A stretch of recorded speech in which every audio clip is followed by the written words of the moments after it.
The Packers look to bounce back versus the Eagles on Monday Night Football. Will the Packers step up to the challenge or give us more cause for concern? We will tell you how the Packers can get it done in this heavyweight matchup. Yeah, I've been wanting this shit forever. I've been in the field with whatever they throw at me. Brush it off, pick myself up, moving on to the better. Okay. Hey. Yeah. Ain't no errors, baby. It's a new era. I wake up early feeling rich like I'm cash. Welcome in another episode of Sounds Gouda. My name is Rob Ralph. Next to me is my best friend and co-host Jordan Olson. Thank you, as always, to any new and returning listeners. We're excited to talk Packers ball with you each and every week. Just know that we do have new content every Monday, Wednesday, and Saturday on YouTube, Spotify, and Apple Podcasts. Also know, too, that on our channel we have unlocked Super Chat, Super Stickers, and Super Thanks as another way that you can interact and support our channel. Jordan, the 6-2 Philadelphia Eagles, who have given the Packers plenty of fits over the years, especially here recently and in the playoffs, I might mention, come into Lambeau to take on the 5-2-1 Green Bay Packers after, I would think, just a brutal loss for the Packers, and after we lose Tucker Kraft for the year. So I will say this much. I'm feeling very glass half empty about this game. I think there's certain stats, certain different things we can get into, offensive, defensively, special teams. But why don't you fill my glass up a little bit fuller and give me some belief that the Packers are actually going to come out and not play like crap? I'm always good for that positive, optimistic viewpoint. You know, one reason that I have some confidence going into this game following the terrible, atrocious performance that the Packers had against the Carolina Panthers is that the Packers usually seem to step up in these big games and situations where they have something to prove on the line, right? We've seen them step down to competition over and over the last couple of seasons. You know, obviously, all of you know, look no further than the Carolina Panthers and the Cleveland Browns this season. So, yeah, the Eagles, obviously, as you mentioned, beat us in both matchups last year. You know, a couple plays in either of those games, and things could have went differently for the Packers. You know, one big advantage that I have this week is that the Packers are getting the Eagles on their home turf, right? Last year we had a neutral site game in Brazil, which, you know, those international games, you're out of routine. You know, obviously the field conditions were a factor in that game. You know, that makes it tough. And then you go in shorthanded, you have a lot of injuries in that game, that playoff game in Philadelphia. Now, there are plenty of injuries now for this Packers team, and we'll hit the injury report later. I haven't seen an injury report for the Packers quite this long in some time.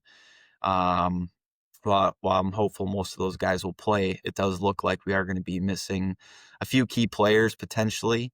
But I think that Matt LaFleur has proven when his back is against the wall that he's willing to be creative, aggressive, and I'm really hoping that he can kind of overcome some of his play calling criticism over the last couple, you know, weeks and things that we've been talking about here. So, and you know what? I've been thinking about this play calling thing a lot, Rob, and I've said it for a while, but I think Matt LaFleur plays really conservatives in those games where they're heavy favorites. I feel like he doesn't want to show his A stuff.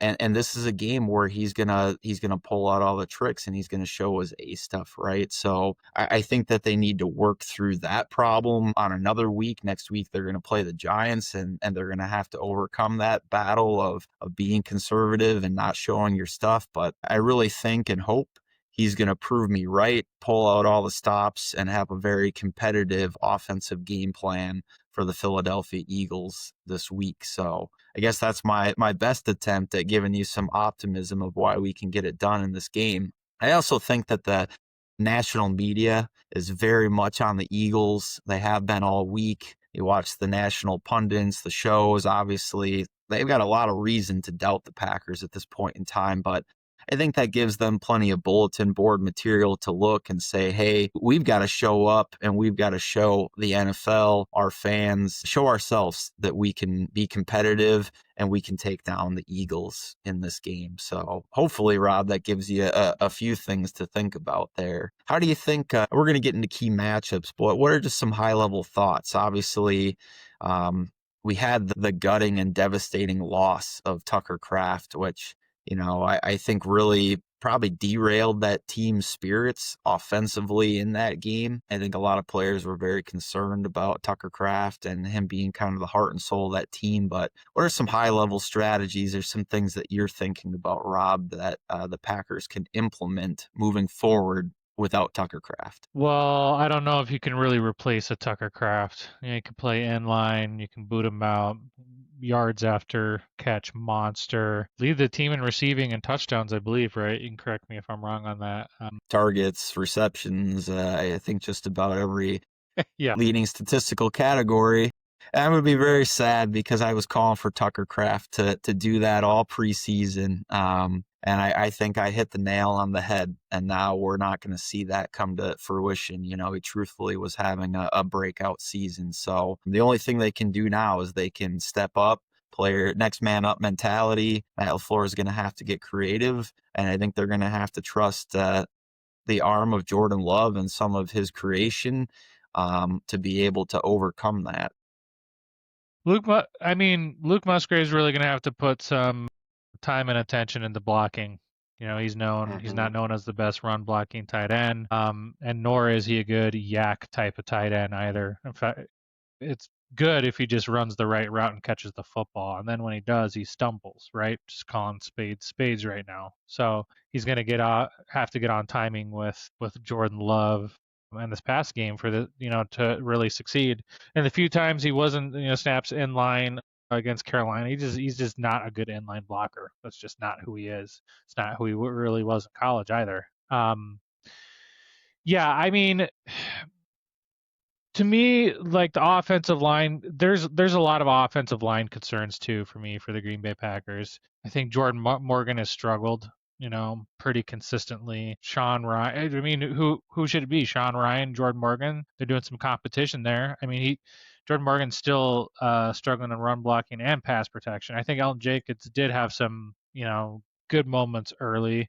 But then had some penalties and some pressures late. Aaron Banks was only in there for what, six snaps? I don't know, a limited amount of snaps before he ended up getting injured. But he did look good in that minimal type of snap. So if he can continue to elevate, okay, well then, this Eagles defensive line is not, and the defense specifically, hopefully we'll get into that, is not last year's number one all pro defense, best in the league type of thing. But I mean, this offensive line to me needs to just perform better, pass blocking, more run blocking than pass blocking. They've stunk it up in run blocking. Going back to your play calling concerns, I did read this on the interwebs, but when the Packers are 7.5 point favorites, Jordan Love's average depth of target is 6.5 yards. And when they're underdogs of a touchdown or more, it jumps to almost 10 yards. So obviously Matt LaFleur is calling games more conservatively, like you were alluding to, against the weaker opponents, and that should suggest that. Called the same play and back-to-back red zone on the third down screen pass with poor blocking and the lack of no huddle despite its effectiveness. Do you feel like this offense hums a little bit more from no huddle, and why haven't we seen more huddle specifically from the Packers offense? I think the Packers have had some errors in their game planning, right? I think that and I'm not telling you anything you don't know, but I think that they've wanted to really be a ball control team.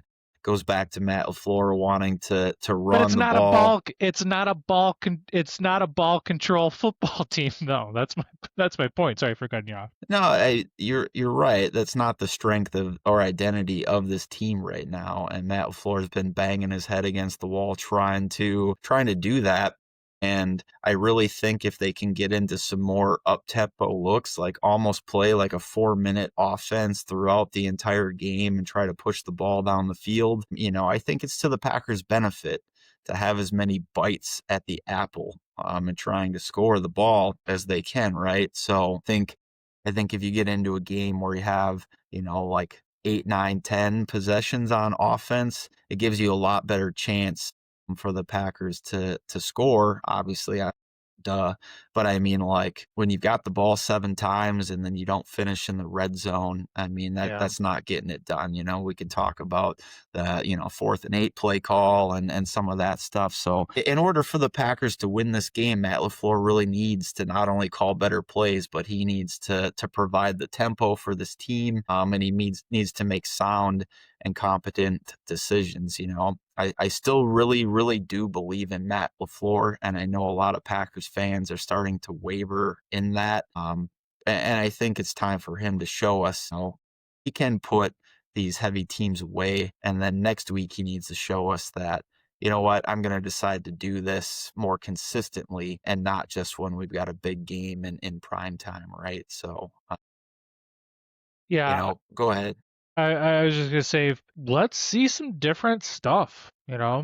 Maybe they go with some heavy personnel. Maybe add in a sixth lineman. Mm-hmm. What happened to more? Have they heard? Has Matt LaFleur heard of under center? At one point, he did know what under center was for the Green Bay Packers. That too, and what I thought they missed in the Carolina game, they only did it a little bit. They didn't the intermediate routes. They didn't really hit too many intermediate routes Mm-hmm. in this game too as well. I don't think that this Eagles secondary, especially since they just got Jair Alexander, who has looked atrocious so far this year in his limited time playing, they need to utilize that a lot more. And like you were saying from earlier, I'll go back to your point. I don't know really how you do it in this one, but utilize 10 personnel more, or those 4 wide receiver sets.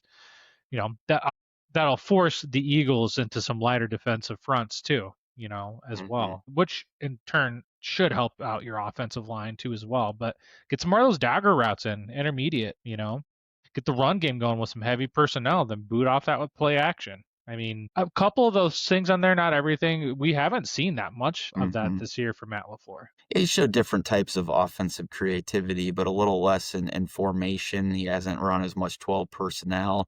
I think there are opportunities, especially if you do want to shore up a little bit of that, defense against the Eagles pass rush and stuff. You bring John Fitzpatrick on the field, and then you can put Luke Musgrave, you can split him out or motion him out to kind of spread things out. If the line is healthy too, maybe you bring Sean Ryan in and you put Jordan Morgan or Anthony Belton on the end, a little bit like the Pittsburgh Steelers were doing with their 6 offensive linemen before he got hurt. Anderson, I think his name is, right. So I think there's opportunities. It is a copycat league, but I think he should start to pull in some of those things. 4 wide receiver sets, he hasn't really run too much since the Aaron Rodgers days. He hasn't done that a lot with Jordan Love. I think if they get into a little bit more play action in this game, which we've been a little light on play action, I think there's opportunities to beat the Eagles in some matchups. So, I think that's going to be important. The 4 wide receiver set things gets a little bit more complicated, and not to go full injury report, but looks like Matthew Golden did not participate in practice on Friday. If he's not available in this game, Dontavian Wicks is still a limited participant. No Jaden Reed still.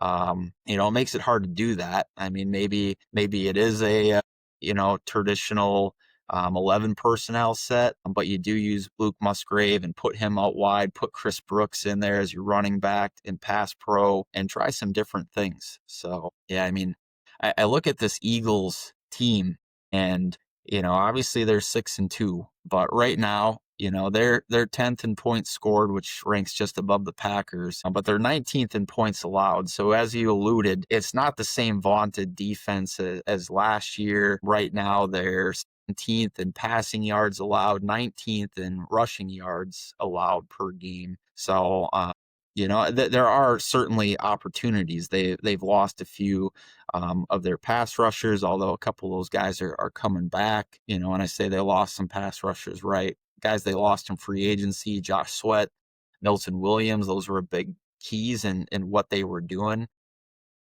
Darius Slay's in Pittsburgh. He was playing pretty good for them. Yep. CJ Gardner-Johnson is gone now. Yep. So, they brought in Adoree Jackson to try to be that guy, and he just has really underperformed. That's why they went out and they got Jair Alexander. I'm not sure if he's going to be healthy enough to play, or if he does, what kind of impact he's going to play. They've kind of talked Target about the moving. crap out of him if he does. Yeah, I've heard that they might go ahead and throw him in the slot in that star position, and some places that they saw some late success in his Packers career, and kind of put Cooper DeJean and Mitchell out on the boundary. I think you like Cooper DeJean, probably more as your slot guy in the long run, but that probably gives them the best formula to try to be successful in this game, especially with some concerns that they have in the secondary. So, who was they just Jalen Phillips somebody from the Dolphins. Is that what you're gonna say? yeah, they got Jalen Phillips, and then they also Brandon Graham just unretired, right? So they have started to add some pieces back to that defensive line. I just don't know how up to speed they're going to be, but I bet you'll see a couple of snaps from each of those players, and maybe that's enough to kind of get them back on track. I really hope this isn't the week that we see that vaulted Eagles pass rush return, but if it does, that's going to make things complicated for the Green Bay Packers this week. Yeah, Jalen Carter still gives me nightmares from last year, just eating up those backup offensive linemen. They also got Michael Carter too from the Jets fire sale as well. Yeah, so they're trying a few different things in their secondary. If we were catching them a week or two further down the line from here, they'd probably be a little bit more acclimated, but we'll see what that looks like. Obviously, Vic Fangio is one of the better defensive coordinators in the game, and they've had some personnel changes, but we'll see how that kind of plays out this week. Before we get into some of the key matchups, though, I did want to talk about this kicking game. It seems like the Packers have given Brandon McManus one more chance. I don't know if Lucas Haversick will be active. It'd be kind of interesting if he is on Sunday, and if they potentially put him in if McManus yanks one again. But, this might be it. I hope he's feeling the pressure, and I hope that he's healthy and can perform. I mean, that's the outcome I would love to see. I really believed in Brandon McManus when we signed him and thought our kicking game woes were over, but we find ourselves back in this special teams hell again at this point in time. Kind of struggling to figure out every aspect of special teams. So all the games we've lost this season have come down to some form of missed kicks, block kicks, special teams gaffes, and it wouldn't surprise me if that had an impact on this game here on Monday night again. Yeah, 1000%. I thought we were going to get out of this hell, but here we are back again. We'll see. If he continues to struggle like he's doing, then it's going to lead to some more losses, but they haven't gotten rid of Lucas Haversick. He's still on, so they got that kind of luxury of having that backup. But the question is if he continues to struggle, how fast they pull that plug, because Matt LaFleur, even his press conference this whole week, was saying that it was still a competition that was ongoing. Yeah. And that's tough for a veteran, but I think that's the best thing for this team right now, is to continue to state that, people need to perform, or other competent people will get an opportunity to do so, right? Well, the other thing that's really different about this Eagles team this year is that their running game has not been nearly as effective. I mean, we know that Saquon Barkley, if he gets an opportunity to get going, is going to hurt you. But they haven't exactly been a juggernaut in the run game this year, which, they still have a great offensive line. Saquon Barkley, still Saquon Barkley, be very interested to see that. Also, I guess, funny storyline too, I guess underlying thing, I've kind of forgotten about this until just now. Packers were, the instigators of trying to end the tush push, right? Or at least became the scapegoat for the NFL for the Packers to push that without an owner. So, how many times are the Eagles going to try to jam that down our throat this game? Wouldn't surprise me if we see All like day. 8 tush pushes from that team on Monday night. So, Yep, they're 1000% going to jam it down our throats. Yep. let's flip over to PFF. Let's look at some matchups. We'll start on the Packers offensive side of the football. A couple things we've highlighted already. This depth chart doesn't necessarily reflect all the current injury report, right? But you take Matthew Golden out of that slot role and insert Dontavian Wicks, and that's probably what your starting wide receiver room looks like this week. But you do have a Dory Jackson out there. as somebody to potentially take advantage of. Their safety play hasn't been very strong this year, so I kind of expect them to try to take a couple of deep shots. Hopefully, we don't see Jordan Love kind of try to force that ball into Christian Watson. That seems to be Jordan Love's kryptonite a little bit. I think he has a lot of confidence in Christian Watson, but I think sometimes it's a little too much. Because if you think back to most of his forced bad decisions in the last few years, that ball seems to be going Christian Watson's direction. So Yeah, I mean, I think, Luke Musgrave versus their linebackers. Let's get mhm. Luke Musgrave integrated early and often, and really utilize that guy's athleticism. Um, I, of course, would love to get the running game going on this team. Even Jalen Carter, just about average so far this year. Jordan Davis is pretty much the best one on here, and then who knows, what situations Phillips will be in here though too. I think he's only got a couple of sacks on the year, or a few sacks, excuse me. So and I think he can be taken advantage of in the run game. Bond's having a decent season. Nakobe Dean's about average. But yeah, I think we need to do more in the intermediate. I think we need to run the football effectively. I would run it, pretty much all day and night, like I was alluding to earlier. I'd put some more heavy personnel in there, or like you were saying, 12 personnel with Fitzpatrick, and then you can do some different things with Musgrave. Um, the build off that, do some play action, then hit the intermediate, and then be very, very tactical and precise with your deep throws. And please, if there's single coverage out there, or it's man to man, okay, let it rip. I totally understand that, but some of the balls we were seeing last week was, and even into the wind, triple coverage for Jordan Love. So just forcing some stuff too as well. So I really would love to have them get the quick passing game going, the run game with play action. Build off of that. You can hit some intermediate routes, and then once you start to get the clock ticking, the linebackers suck up a lot more. If you are moving that front and getting to run the football on them, then you can take your deep shot. I think that's your tactical play as far as this defense goes, because they can be taken advantage of. Yeah, and don't forget Jahad Campbell out there too. He's a rookie, but he's a pretty good linebacker. I mean, I don't Yeah, think that Musgrave's as big a mismatch as obviously Tucker Kraft was, but I no. think LaFleur is going to have to scheme a lot of things open because there's still a lot of talent on this defense. And if uh, if they do win the line of scrimmage and can effectively run with Josh Jacobs, I think that that's going to be the formula for success. For this team here. Yeah, I don't know. Let's flip over to the defensive side of the ball. And what are you seeing here? Where the Packers can take advantage of this Eagles offense and some things that you're looking at. Remember AJ Brown last year? Remember Devontae Hmm. Smith? I think with Hobbs being down, I think um, getting good coverage on them, limiting them, I think is going to be critical in this game. And I think along with that, getting your pass rush is going to have to get home.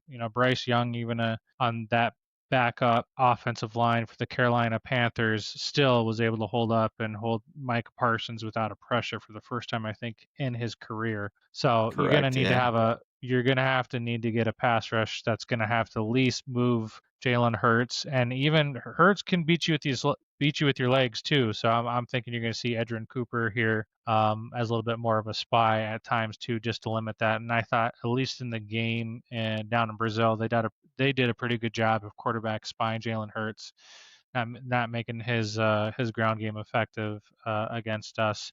So and then yeah, like limit the catches, the receptions as much as you can to AJ Brown, Devontae Smith. Do not let them chuck it deep. I believe that Jalen Hurts is like second or third in completed or completion percentage. Excuse me, I cannot talk tonight. In the league, and has been throwing a lot of bombs. Has been connecting on a lot of those. Hmm. So I think that the Packers are going to obviously need to be able to limit that, make them dink and dunk, and hold Saquon Barkley and the run game. Do a lot better job than you did last week with the Carolina Panthers and Rico Dowdle, because they absolutely ate you up, and that is a big concern for me in this football game. Yeah, probably and they've got Dallas Goddard still, right? And he's having an outstanding Yeah, yeah, season. Tight ends always seem to be a problem for the Packers, but really little feather in Halfley's cap, unless I'm just missing something. But he's really done good since he's become the Packers defensive coordinator at containing the quarterbacks. He's had good game plans for that, not really allowing quarterbacks to hurt them on the ground. So if we can contain them, and I have confidence we will, I think we'll be okay there. You're right about the deep ball, though. The Eagles have been a little feast or famine. They haven't been yeah. able to kind of consistently put together these drives that chew up a lot of time. So they have been kind of live or die by some of those big plays. So really going to need to see Xavier McKinney and Evan Williams have outstanding games this week and kind of limit those big downfield throws. So, Yeah, and I mean, the Eagles' vaunted offensive line hasn't been as nearly as good as they were last year, but they are, don't get me wrong, they're still one of the best units, in the league this year. Obviously, you can see with Mailata and Lane Johnson, like it might just come down to a lot of that. Can you beat your one-on-ones? Rashawn Gary, who's going to probably see more than a few of that, and Enigbari in his time in reserve in this football game. yeah.